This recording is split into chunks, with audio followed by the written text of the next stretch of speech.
As a speaker, you should start with local events. We're going to talk about that today. But first, like, subscribe, let us know how you feel about the channel.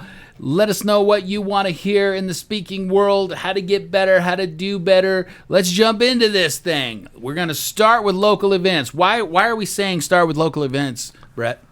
Well, as a new speaker, I mean, we're talking about starting out, like becoming a speaker from the ground up.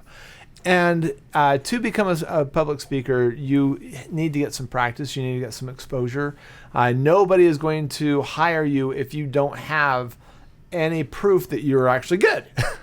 So how do you get local guys then? How do you get a local dude if you have no experience? One of the best things about local events is that a lot of times they're looking for free speakers. They because they have a low or no budget, they will take more people. they're just more open to accepting some noobs. That's Let's right. just face it. They're gonna get the noobs on the stage, and we're gonna do some stuff. And so there's not a lot of expectation there either, which is nice, because if you blow them out of the water, that's very powerful. So just know how important that is when you're doing these free events that you're like, oh gosh, why am I doing this? If you blow it out of the water, you never know who in that audience. We've heard stories of speakers that are, six-figure speakers that were at an event, blew it out of the water, and their six-figure ride happened because of a person in the audience. So just know that. Yeah, that makes a huge difference. I mean, the other thing about local events is that there are so many different types of local events. So, I mean, we go from anything from, chambers. You can go to your chambers, city chambers. You can even do speaking contests. There's the TED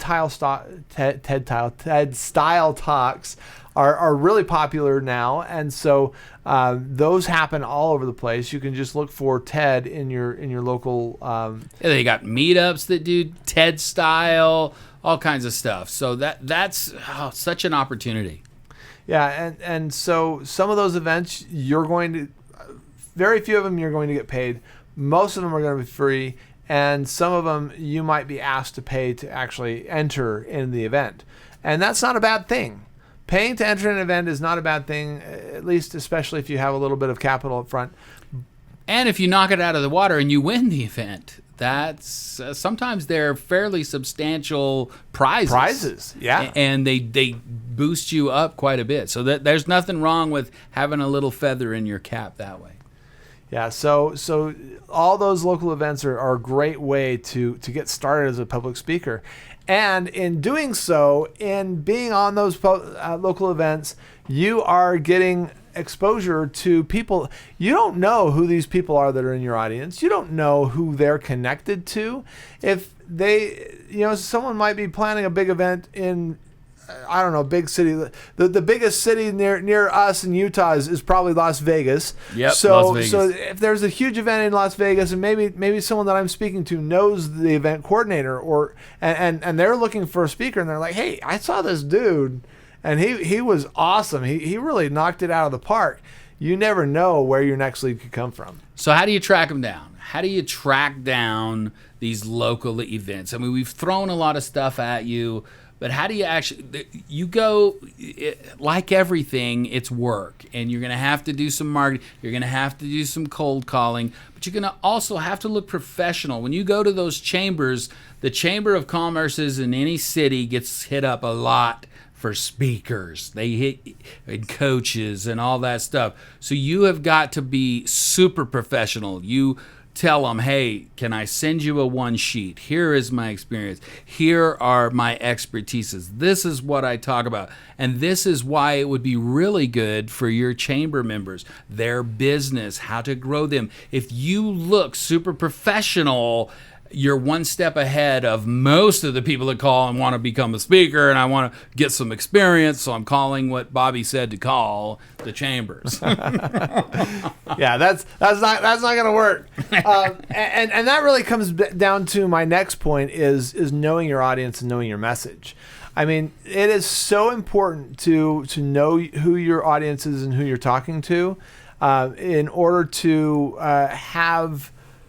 make an impact, in order to draw attention, in order to be unique, and pull the event coordinator's attention to you, to choose you over someone else. So that one sheet that Bobby mentioned, that's going to have your topics. It's going to have your message. It's going to have your themes, the things that you're focusing on. And I say themes. You should have one theme, honestly. On your one sheet, you should have one theme, maybe one or two messages, and then a few topics. And if you're really new to the space and you don't know what we're talking about when we say one sheet, we're talking about a speaker one sheet. Look it up and you can find formats, some templates. Make it professional, though. It's not a bad idea to spend some money on a graphic artist to make your one sheet for you, because the more professional you look, the better chance you have of getting those kind of gigs. But what's really important is the information that's on that one sheet. So make sure that you get really clear on who you are as a speaker and what you're talking about and why. And what's in it for them. That is so, what's in it for them or their audience. If you're going to groups, and not only chambers, there's a lot of groups out there. Associations are a great opportunity. Associations have lots and lots of events for their association people, and they want to do something cool. If you have a cool topic or a cool expertise that this association would want, man, you need to call up. If all the dentists need to know how to have bedside manner and you're good at personal connection, then go to the dentist association and teach them how to have this really good bedside manner that equates to a better business, more clients, and more money. So what's in it for them? More clients and more money. Yeah, right? Exactly. And they're going to have a good experience because you're coming from a different space and you're teaching from a different angle, so that it's not the same dry stuff that they've heard over and over and over again. So ultimately, that's the last thing that I want to touch on today in this video is you really got to engage your audience. It cannot be dry. If you are involved, if you're speaking to your audience and you're really getting them engaged, then someone's going to ask you back. Or at the very least, they'll provide a referral. And that's the best part about doing it for free, is you can actually you say, hey, look, if I'm going to do this for free, if I do a great job, will you give me a referral? Or even better, just ask for feedback. Hey, whether I do a great job or not, are you willing to give me some feedback on my speech? Because I am just starting out, and I want to maybe say that after you've locked in the gig, but ultimately, I'm still just starting out, and I want to build up notoriety. So I'd like to know how I can be better at my craft. Awesome. Well, thank you for listening. Don't forget to like and subscribe, and give us some comments down below. We will see you next time.